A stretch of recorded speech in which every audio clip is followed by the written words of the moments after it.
I mean, I remember the Manchester organization around about 1980, 81, that when Ira Chalef left as commanding officer, Harvey Jakes took over because he had great statistics. And about 6 months later, his junior, let's not mention her here, but it was found that she'd been falsifying her Division 6, her public division statistics, which meant that Harvey Jakes had actually got the job based upon those statistics to a large extent. But I don't think anybody thought to, take the job away from him. And so you get this peculiar situation where people who are vicious in their behavior, as Bill Franks was at that time, the Battle of Britain in June 1974, the Battle of Britain, when Alex Sibursky, which is 5 months before I got involved, but they came and they got people into a marquee at St. Hill, and they said, right, you're not leaving until you've written us a postulate check, which is to say a post-dated check for a certain amount of money. You can't leave the marquee. And that, I was told later, probably caused about half of the Scientologists in the UK to leave this kind of crush regging, as you've I have a letter about that postulate check practice in the postulate check era. Hubbard wrote a letter to the then FBO US. Forget its name now, but I have the issue. It's something that was part of my hat pack as a financial planning chairman, because in there, Hubbard is telling the FBO US that your quota for Sea Org reserves is this. And he says, and I don't care how you get it. Right?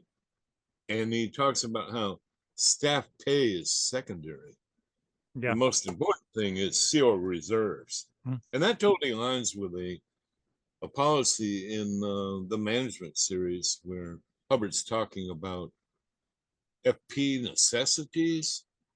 He talks about some pay. Okay. He talks about things like oatmeal, maybe, for food. Yeah. Right? Because they do not directly influence production.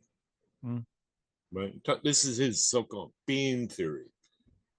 We allocate beans to what's going to help increase production.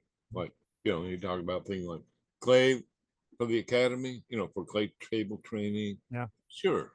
Sea Org recruitment poster or promo. Yes.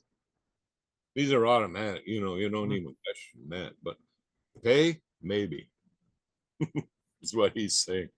Yeah, I mean, there's a point when he's filming at La Quinta in '77, I think, where he decides that the Sea Organization shouldn't have toilet paper. They not only don't get paid, they don't get toilet paper. So you hear about them going to all of the phone boxes they can find and stealing, the yellow pages and this, to balance this out, the idea that he would keep near him attaché cases full, with $100,000 in each case, and he'd have these stacks. And in John Sanborn, who directed publications from 54 to 78, when I interviewed him, he said in 78 he was yet again asked to transfer a tranche of cash into one of Hubbard's accounts, and he suddenly went, "I've been living on $5 a week for decades." He has this enormous amount of money. What is wrong with this picture? And that was him done. He left on that day. But that's appalling, absolutely appalling. I didn't get the name. Who was it? John Sanborn. Oh, Sanborn. Okay, yeah. Well, he's based in Copenhagen, I think, at what became New Era Publications later on. But he ran all publications. It was him, the technical volumes, the policy volumes. It's all during him of Asia, which I'm told has been withdrawn because somebody's worked out that we haven't all entered Nirvana and Ron Hubbard is dead. So therefore he wasn't Matea. Pretty simple, that one. So we had this mission by Bill Franks. And after it wrapped and he was gone, the stats all promptly crashed because there was no one left doing any more threatening. And then we had an eval after that by Ingeborg Steinberg, a flag evaluator, who did an eval on that show called the End of Cautiousness eval. I have a copy of it. It's very interesting. In there, she refers to Bill Frank's methods of production as questionable. The reason given why the stats crashed promptly after he left doesn't state that it was because no one was threatening us, but the reason given is that there was no establishment done to maintain the affluence. Even Hubbard in December of 79 sent a telex around to the orgs. And I wish I had a copy of it, but it said essentially, look at ASHO and what they did over the Christmas holidays. What is wrong with all you other guys? ASHO did it. They have highest evers over Christmas when everybody's wanting to take time off to spend with their family and they're spending their money on Christmas gifts. ASHO's got highest ever in GI and student points and course starts and all this. Like, come on, you guys, you need to get with the program. Well, yeah, if you had a Bill Franks and every org around the planet threatening everybody, you could have had that, probably. But so everything crashed. But then, right on the heels of Bill Frank's mission, which wrapped March 13th, 1980, we received a CMO mission, CMO in 88. And it slammed in, so to speak, a new finance system. The missionaries arrived at ASHO and said, here's your new finance system.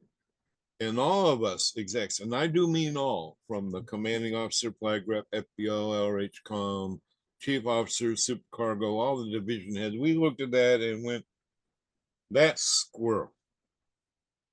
Why? These were green on white HCO policy letters, but they were signed by various entities, including the boards of directors of the churches of Scientology of California. Some of them were signed by WDC, the Watchdog Committee.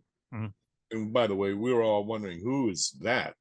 We didn't even know who's on this committee.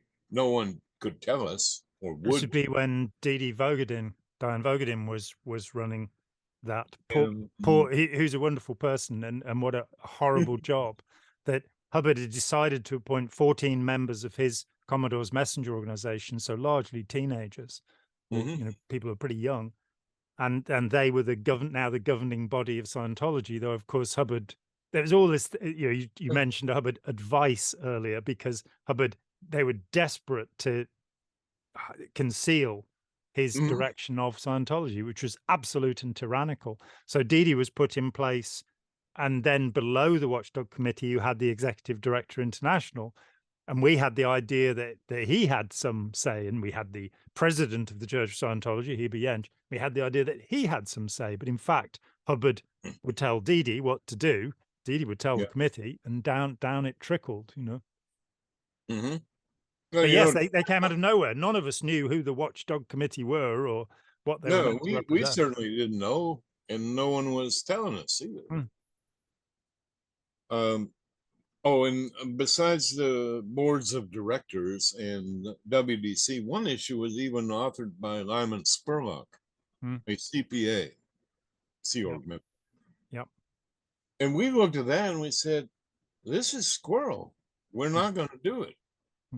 And Squirrel, again, we better tell people, Squirrel means doing Scientology wrongly. It basically comes from the term a squirrel cage, which in this country we call a hamster wheel. The idea of somebody just going round and round and round instead of applying the technology of Scientology. Right. And yeah, it was not allowed to. The reason that you've pointed out that the Hubbard Communication Office policy letters, green ink on white paper, they should have been on gold paper if they were not issued by him. So that's just the start of it. Issues types of governs that, like green on white policies are reserved only for Hubbard. And So read and that write was for bulletins. Yeah. that was the issue we had with that. All of us execs were looking at that like, it's not Hubbard. Why are we being ordered to do this? And the answer was, this is command intention, and you will comply or else. And to prove their point, they put a so-called head on the pike.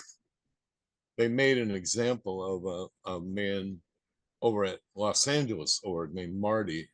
I forget his last name, but declared him and sent him to the RPF for inciting to mutiny and being disaffected, having other fish to fry, and counter intention to command intention, all this garbage. Essentially, everybody at ASHO and all the execs, we all shut up and went along with it because we weren't given a choice. No. It was either comply or you're out of here. They weren't gonna have any opposition in the way of what they were doing. And I hated it. Okay.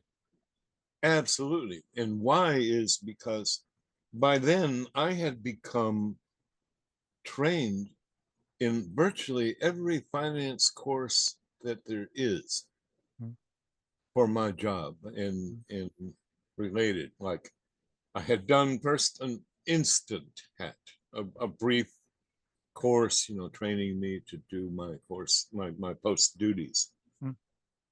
Disbursement. Then I did the director of disbursements full hat in internship. So I had the gold seal on my certificate. Then I did, I think, not necessarily in this order, okay? I'd have to look at my website, but along the way, I did the OEC, the Organization Executive Course, which is a huge course. Yeah. Well, I just did the Treasury volume, volume 3. Okay. For finance. I did the Sea Org Finance Specialist course. Now, there is a Finance Specialist course for public members, non-staff. That's not anywhere near as comprehensive as the Sea Org. Because my version of the Sea Org Finance Specialist has issues on it, on the check sheet, that aren't studied by a public person. Because they're applicable to Sea Org finance duties and the administration of your job duties in the Sea Org, like flag orders, for example. Public don't get those. No. When they do that Sea Org, they don't do the Sea Org version. So I had done that. I had done a financial planning chairman hat. I'd done audits officer hat. Matter of fact, by the time I did the Treasury Secretary full hat, I didn't even do the course. I marched up to Qual and said, I'm ready to take the test. And I took the test and made it 100%. And that's why you'll see on my cert, it says challenged exam. I already knew the shit probably 4 times over from earlier courses. I didn't need to do it again. No. I took the test, aced it, and got my cert for that. By the way, in '81, I won the birthday game. I had the #1 finance division in all of Scientology. I beat Flag and Ale even that year. I have a certificate for that. Oh, I started to say, when I was talking about a 105-hour-a-week job, my normal operating procedure for 6 years was I would come to work and be, at muster, 8 o'clock in the morning. On Thursday morning, it was muster as usual, and then off to post.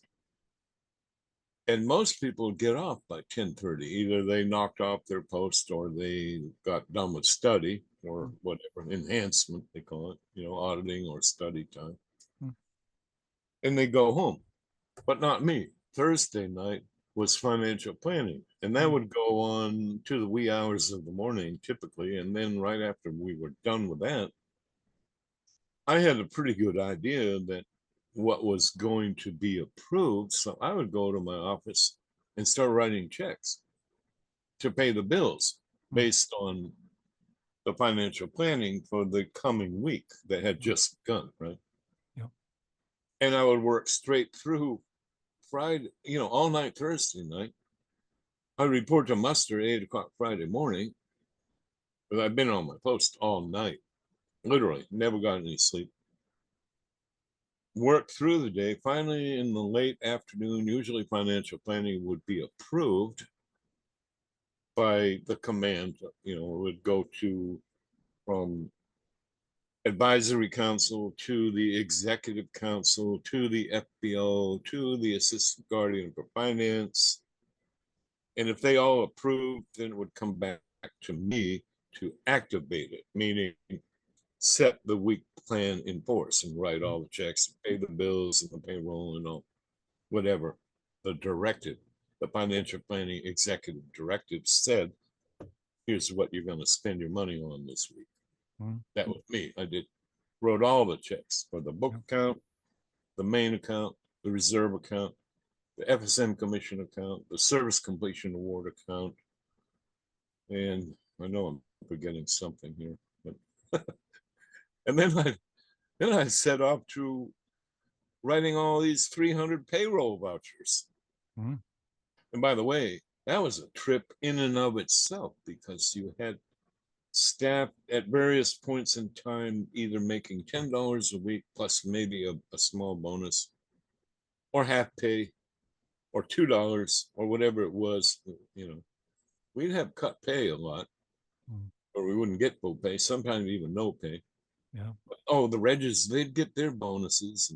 They're, based on their gross income, maybe hundreds of dollars. The bookstore officer, same thing. He'd get a commission based on his book sale.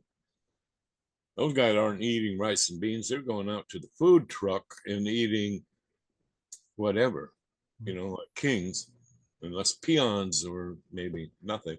But in order to pay everybody, I had to do a cash breakdown. Literally, I had a list of names and everybody's pay, including their commissions or bonuses, and including the non-COR. We had several staff who were contracted and posted on so-called technical posts, like your auditors and case supervisor and course supervisor and so forth. Because ASHO could never get and keep technical trained staff, we hired outside public to fill a lot of those positions. And they were paid a low base with a production incentive type of pay, like based on, like, for example, the auditor, based on their well done auditing hours, the number of them. They get so much for each well done hour, so forth. So I had to do a breakdown in order to pay all these people. That means, Joe's getting $17.20. That means I need a 10, a 5, 2 1s, and 2 dimes. This guy on the EPF, he's getting half pay, $8.60. I need a 5, 3 1s, 2 quarters, and a dime. I had to do this entire breakdown for 300 people to get the proper amount of denominations of bills and coins. Otherwise, you run into a situation like, hey, anybody can break a 20 just so I could pay the next guy, and that would be endless. Like, you run into a situation where you couldn't even disperse the pay to them because you didn't have the proper amount. So that, it was just a horrible complexity built into the pay. That was unavoidable. You couldn't skip that, because so when I had to go to the bank, I had to know how many 5s and 1s and quarters and dimes and nickels and pennies and all that I needed just for the pay. Now, the bitch was the execs who on the financial planning line, they didn't have any regard for what I had to do. Matter of fact, there was a policy handed down by the Geo Finance Bureau based on, this is a Guardian Finance Order, a GFO. Historically, there have been problems with SPs staking out the org and stealing money from the people that were going to the bank to pick up this large cash order. And we're talking about the typical order for me during that time period was somewhere around $12,000 to $15,000. It included payroll, included tours expenses for, staff being fired off to go to wherever, New York, Oregon, or Boston, Oregon, or Chicago, on their registration or to collect more money, sign people up. They had to have a stipend, for their meals and their hotel and their travel, rent a car or taxi or whatever. And then we had food allocation. That was done, food was purchased in cash. So it was a lot of money. And the policy was the people going to the bank to pick up this cash order must be two men capable of defending the money. Women were not allowed to do, they're not viewed as strong enough or capable of fighting off an attacker. And also the GO ordered that we should stagger the time that we went and that we should not go at the same time every week. And should therefore, you don't want to create a pattern that someone could observe. Oh, hey, look, here they come again. Same time, it's like 4:45 on a Friday. Same guys every week are coming to the bank. And that helps them plan a hit. Of course. We had a couple of times where people were hit and stolen, money was stolen. It happened. But the execs acted like basically they didn't care because they never made it possible for us to vary the time that we went to the bank on Friday. It was always, always, always, without exception, at the last minute.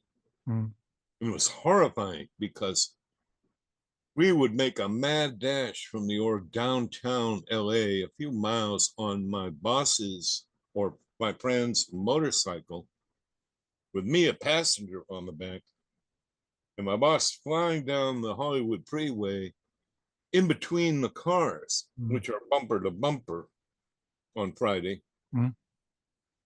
And I'm sitting there praying, God, don't let anybody open up their door while we're passing them in between the cars. Yeah. And that's another story. I was hit eventually by a woman running a red light and knocked off my boss's motorcycle in July of '77 and came down head first on the pavement with no helmet on. Right here. And I broke my fall with my hands. I mean, literally knocked off by a woman running a red light all the way, going about 35 or 40, threw me through the air about 20 feet, came down head first, no helmet, broke the fall with my hands, which were all like skinned up here from hitting the asphalt and sliding on this rough pavement.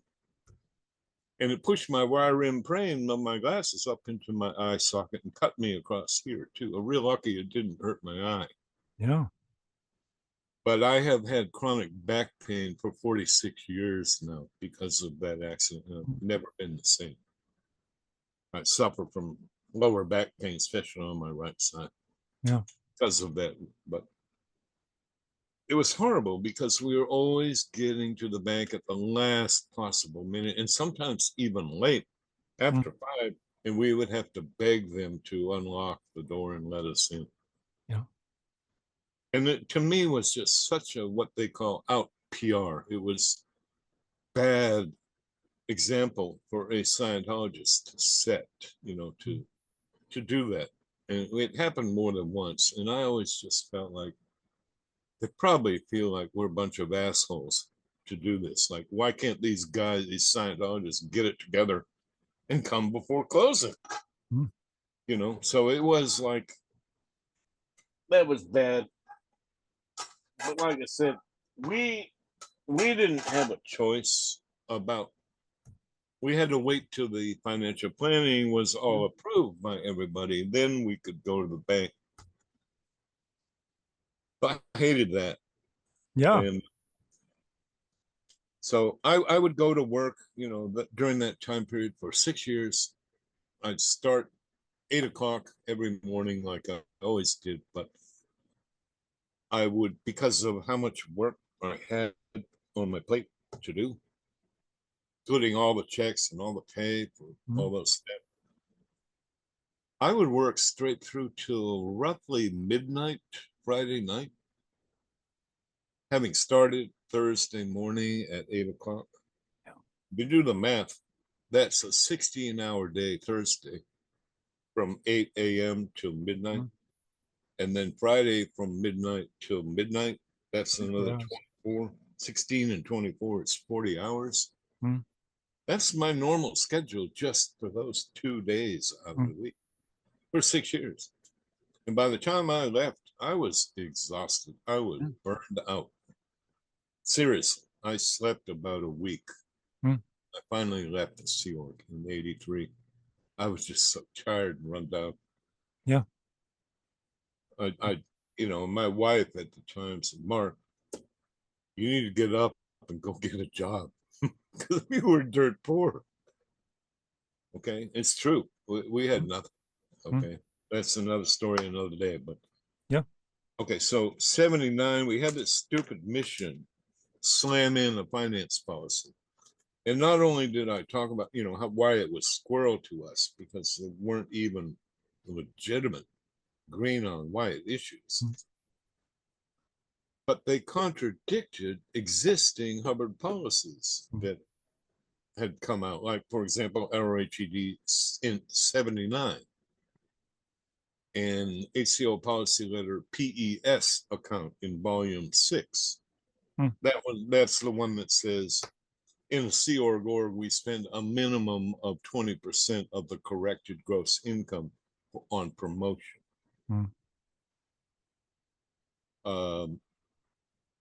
LRHED 79 governs organizational expenses and staff pay and whatnot. But all that went out the window with these new policies that were being slammed in by the CMO mission. They not only contradicted, but the new policies didn't say the earlier policies were canceled or revised or superseded or nothing. So in a sense, we had all these earlier policies, which were the ones I was trained on to administer based on Hubbard.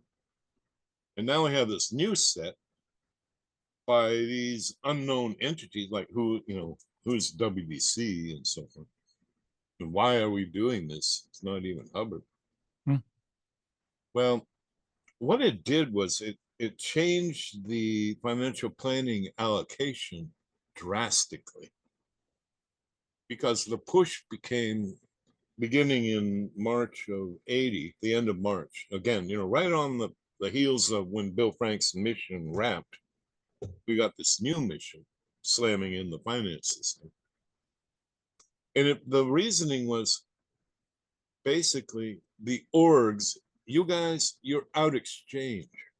You're taking in more money every week and you're spending it all in far in excess of the amount of the value of service delivered. That's one of the statistics that gets reported every week. The VSD, value of service delivered. They add up the value of all the courses and the auditing and all that, and put a dollar value based on what people paid for it, and that gets reported. Well, historically at ASHO and most other Scientology organizations I've ever looked at, that amount of the value of service delivered was always less than the gross income. And Scientology orgs every week take in all this money and spend it all in one form or another, or the part that isn't spent gets put into reserves, but it's removed from the ability of the local organization to spend it. So for all practical purposes on a local level, it's gone. So if your gross income, like at ASHO, may be 50,000 that week, and you do your financial planning, around 20,000 of that goes into reserves, CO reserves, trustee, local org reserves. They had 5% went to the U.S. Guardian Office Defense Fund, 5% to worldwide, 10% to org reserves, 40%, right off what they call off the top of gross income is immediately removed from the spending capability of the local org. And they're left with an amount, that they have to pay all their bills and their promotion and their staff pay and whatnot. Well, this mission slammed in this finance system, and it said, because you're out of exchange and all of this money that you've spent, yet you've never delivered millions upon millions of dollars of unused APs, advanced payments on account. Yeah. And this is a statistic that we had to report. Yeah. From Department 7, Department of Income had to report the amount of unused advanced payments on account to management. And it just constantly grew and grew and grew. It never went down. It was always increasing over the years. Like, God, I even forget how many millions of dollars of unused advanced payment. That was money that was paid in, that had long been spent, but we'd never delivered any service to that public person who paid the money. And management's concern was, this represents one big, huge liability because of the potential of a refund request or a repayment, which is technically different. But if we don't deliver, a person is more likely down the road to become disaffected and want their money back the longer it's allowed to sit there and they don't use it. So therefore, we're going to change the way we do the financial planning. Now on, we're going to take the gross income and the corrected gross income, and we're going to compare that to the value of service delivered.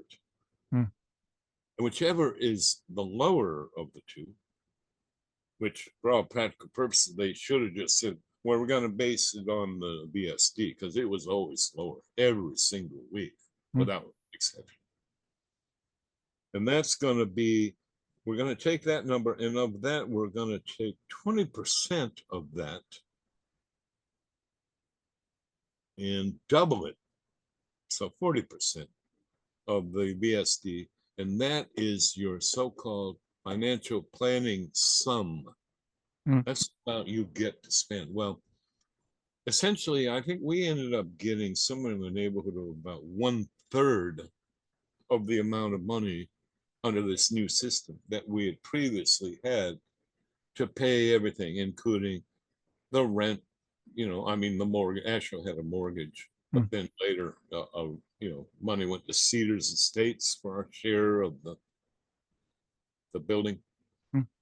So rent, utilities, insurance, phone bills, the light bill, staff pay and bonuses, commissions, promotion, FSM commission, all that. Our stats crashed because we were not able to continue to afford to buy the promotion pieces that we'd previously done. And we went, like, to use, Scientology, into emergency and then danger. Stats just basically went out the tubes, and we couldn't promote ourselves out of this lower condition because we didn't have the money. It was crazy to me. Okay, what was happening is there's all the money going up lines, so to speak, to different management units, including CO reserves, and you have other things going on, like money being raised for Mary Sue for her defense, after the Snow White fiasco, where Scientology raided at Cedars and at the Manor Hotel and in FCBC simultaneously. Another good story there, by the way. You'll have to interview me again and ask me to talk about Committee for a Safe Environment, or SEP. Okay, make a note of that. I'm making a note of that. I want to talk about that sometime, because that was, wow, so much I could say about that. We also had to, at around that time, an order came down, presumably from Worldwide Finance through the local finance bureau in PAC, to open up a tax reserve account. The purpose of that was, in the eventuality, which we all thought was probably certain, that the IRS would prevail in the war, over whether Scientology was getting tax exempt status or not. Because again, it had been revoked in 1967. Yeah. And Scientology was fighting that all this time period. And we were under audit. The IRS was auditing the Church of Scientology of California, Mother Corporation, which included all the LA area orgs and Sacramento and San Francisco and San Diego and Celebrity Center, included Flag. They were part of the Church of Scientology of California. It included even St. Hill in England doing business as a California corporation at St. Hill, England, and possibly other units. But the point was, all of their reserves were in this one huge basket, like huge target. And you had the Wallersheim case going on, and you had the Julie Christopherson Tichborne case, Portland Crusade. And management was concerned, frankly, that, a big judgment could just be easily obtained and wipe out the orgs because they had all their money in one place. And that's why the mission corporate categories sort out for one, MCCS. Yeah. But we also were ordered to open up this so-called tax reserve account. And in addition to putting 10% to local org reserves every week, we had to also put 10% to the tax reserve account in the eventuality that we ultimately lost the war with the IRS. We would have to have paid somewhere in the neighborhood of probably $500 million in taxes, penalty, and interest for all those years. Yeah.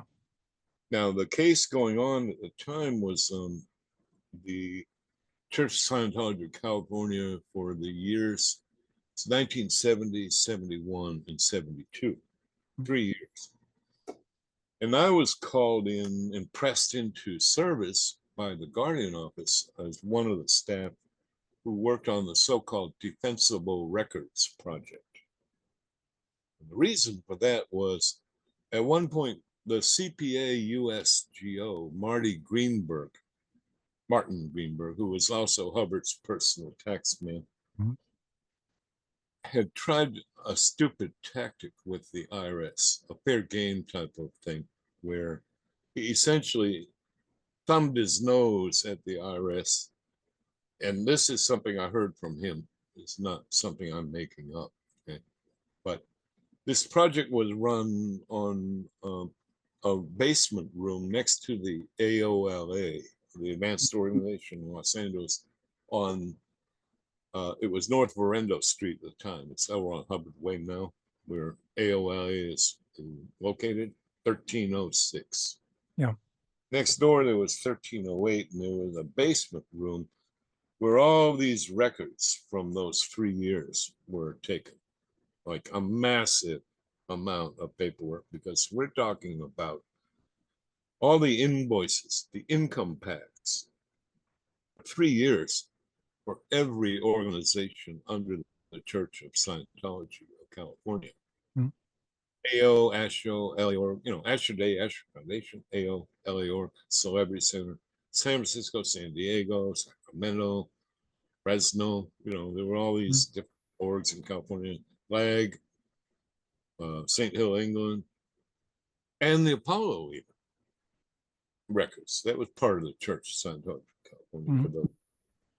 Well, what Marty Greenberg did, according to his own admission, was basically, and this was explained why we were having to put all the records back into order, because they were just literally as if someone took the income packs and the disbursement voucher packs and the financial planning executive directives, the bank reconciliations, all the aggregated financial records for 3 years for all of these orgs, and said, "Whee!" and tossed them up in the air Well, Hubbard actually directs that in dealing with the IRS to know. mix up the papers.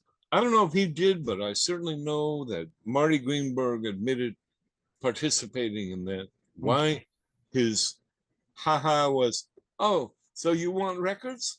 Here's your records. And they were Yep. all just like a tossed salad mixed up in these banana boxes, literally, produce boxes that you get bananas in at the grocery store. That's what we were given. And we had to like sift through one at a time and sort all this out. But what org did this go to? What year? What month? Was it disbursement? Was it income? Was it, and put it all back together. There was one man on that project who was a CPA originally licensed in Michigan, a friend of mine who had been on the technical training corps at TTC at Asheville. Bradford Bernstein had a freaking nervous breakdown on that project. Unsurprising. It was so overwhelming. I only did it part-time because I had my normal post to do, and I was ordered to spend my evenings after dinner every night working on this project because I was a finance guy. I had experience, I had, the knowledge to know what we were having to do.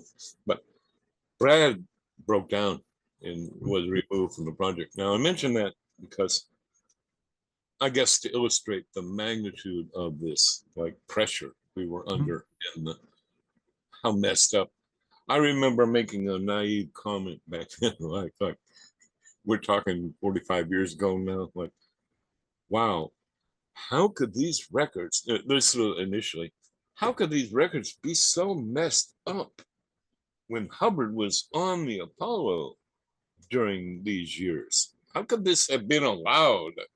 Kind of. I actually wondered that. And then later I got the answer, of course. Yeah. Hubbard didn't allow that. I mean, Marty Greenberg and maybe others, decided this strategy to buy time to jack the IRS around. Well, IRS wasn't amused, to put it mildly. Okay. Anyway, so that was going on too.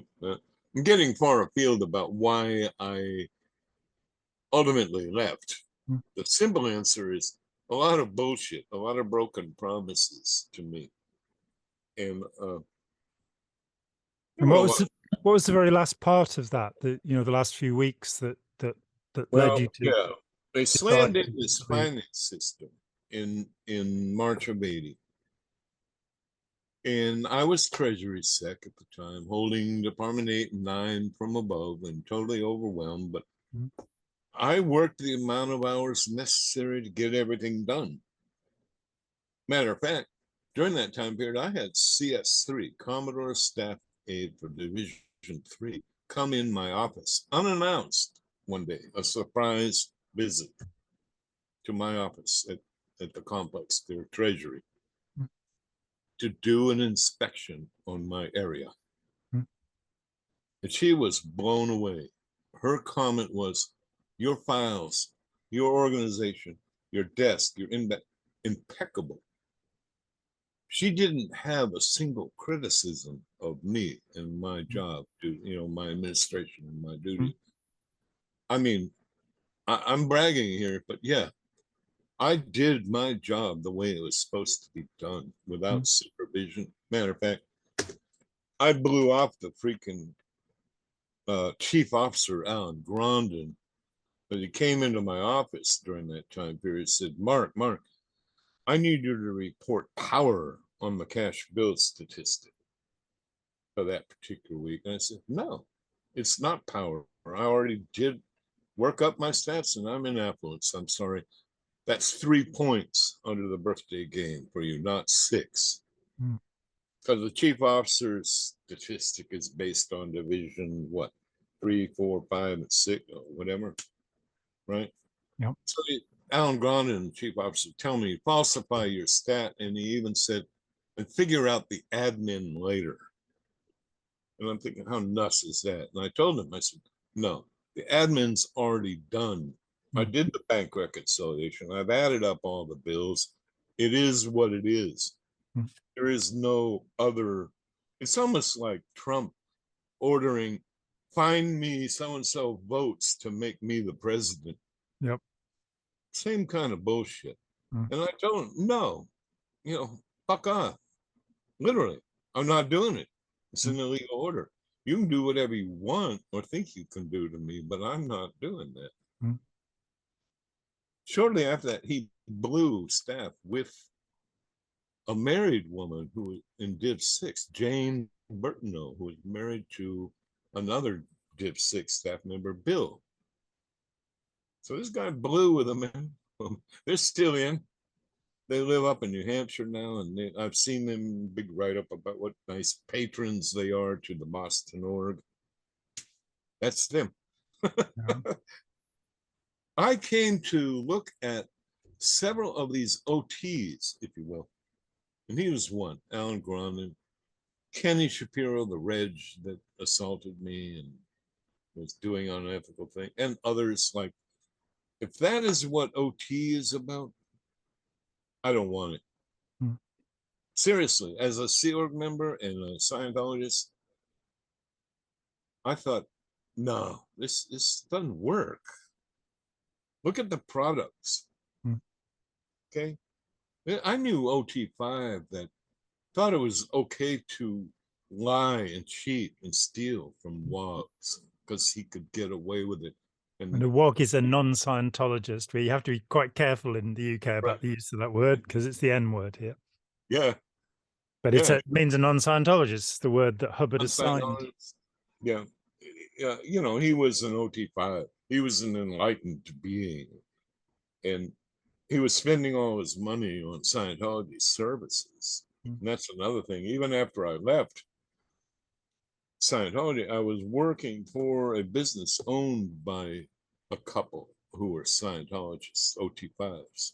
And that was because for the previous over a decade, I had only associated with Scientology. I didn't know any other non-members in the world. And when I left, it seemed kind of a natural thing to maybe look around in the community to see if there was a business owner hiring. Yeah. In fact, I got referred to a job working for an OT5 and his wife by Brad Bernstein, the CPA, because the business owner was being audited by the IRS, his jewelry corporation, that is. And he didn't have a set of books. He didn't have receivables or payables or bank reconciliation or nothing.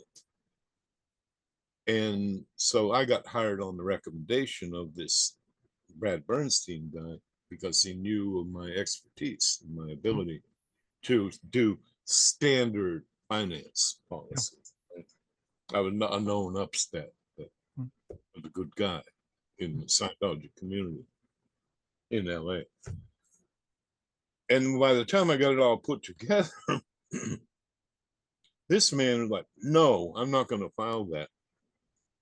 Took his pen and starts crossing off at, random numbers on the tax return I prepared. This corporate tax return, federal income tax. He said, no, we're going to report this. And they start penciling in arbitrary amounts, roughly around half of reality, and toss it. I said, file that. I'm like, no, I'm not filing. That's tax fraud. That'll get me potentially 5 years in prison and up to a $50,000 fine. And there's no way I even said, I wouldn't even file that for myself if this were my corporation. That's not. He's like, well, that's just creative accounting. I'm like, no. Sorry, that's fraud. And you know it, and I know it. And bottom line is, I'm not doing it. He says, all right, then I'll find someone who will. Fine. I expect that. There had earlier been a situation where he went off the flag for his L's in 1987, I think. And while he was gone, the day he left, in fact, and flew out to, from LA to Clearwater, Tampa, to go to Flag Versailles, his wife called all the staff together and said, okay, Brian's gone. I want all of you individually to write knowledge reports, especially on financial irregularities and out ethics and criminal action that her husband was committing. And she said, Mark, I want you to be the in charge. And when everybody's done, I want you to make copies. And then I want you to collect them all and FedEx them to the Notch unit MAA at Flag. And we're going to do this by tonight. We've got to find out what's the last pickup by FedEx, which was around 5 o'clock, and get those in going to Flag, because I want them there tomorrow. Right? Well, okay, I did that. Everybody wrote up the reports, and I sent them off. And matter of fact, the next morning, I even called the Notch unit at Flag and talked to the MAA there. That's the Master at Arms, the ethics officer. Yeah, sorry, down in Florida, in Clearwater. The ethics guy. Yeah. And I said, did you receive my FedEx, report? Yes. Good. I was real happy that he got it. I said, well, of course, Brian's wife and asked me to, be the in charge and ensure that you got these, because frankly, the man needs to be handled on the criminality that he's engaged in. It was all in the report, so I didn't go into any detail, but he said, well, thanks, but we're not going to take any of that up on this trip. It will be addressed at a later time in the future. Thank you very much. Bye. What the fuck? But this is Flag, the mecca of technical perfection. What about auditing over out ethics situation? Yeah, as Hubbard said, if your ethics aren't in, then the technology won't work.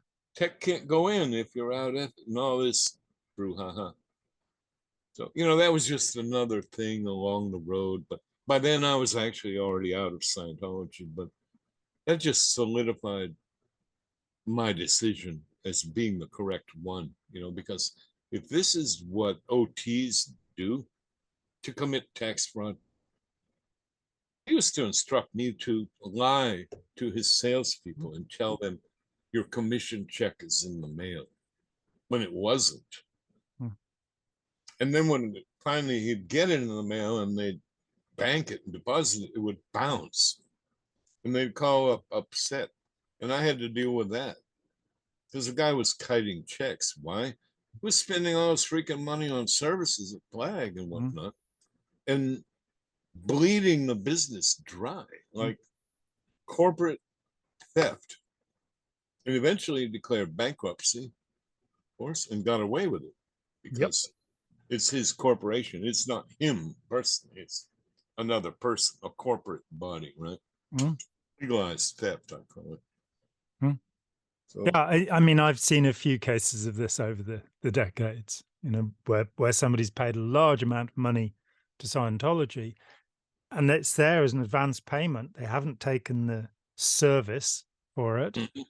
And, there's a guy who was putting spray cladding onto buildings, onto houses, and it had a lifetime guarantee, and it was falling off within a year because he decided that he could save money by not putting the primer on. And the advice he was given, so I'm told, when he explained to ethics the situation, was that he needed to leave the country. Not that he needed to, get his ethics in, sort the customers out who he'd ripped off, and face the music, but he needed to get out of the country, because that way he could go to the US and take the services he'd paid for. So it's just such a common attitude.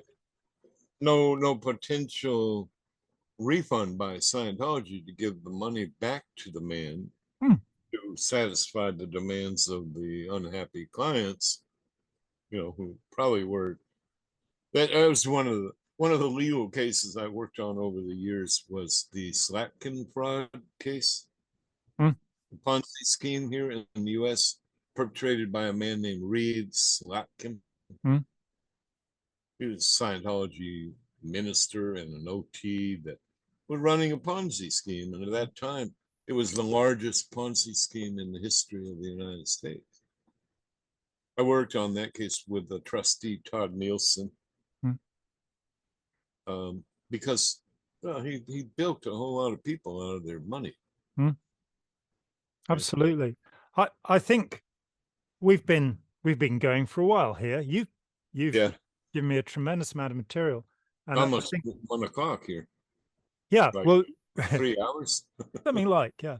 So I think if we should perhaps round up, and I'll come back to you, and we will continue. We will. I will continue. Remind me to pick up in the year of 1980, because I'm roughly up to there where, the mission had come in and instituted this new finance system. And I got on that train of thought or tack because you're asking me what caused me to leave. And this is coming right up to the very thing that I knew I was totally done. It just, one too many things happened to screw with me and my life and my family that I just wasn't going to have anymore. I wasn't going to be lied to and messed with anymore. Okay. Too many betrayals, in other words. Okay. Yeah, absolutely. Okay. Well, it's been a tremendous pleasure. Yeah. Getting to know you. I enjoy this kind of thing. Hi, John here. Thanks for watching. We'd appreciate it very much if you would click like, as well as subscribe, and click the bell for notifications. Every dollar helps, and we welcome new patrons on Patreon, or you can make a one-off payment with any currency through PayPal. Thanks so much.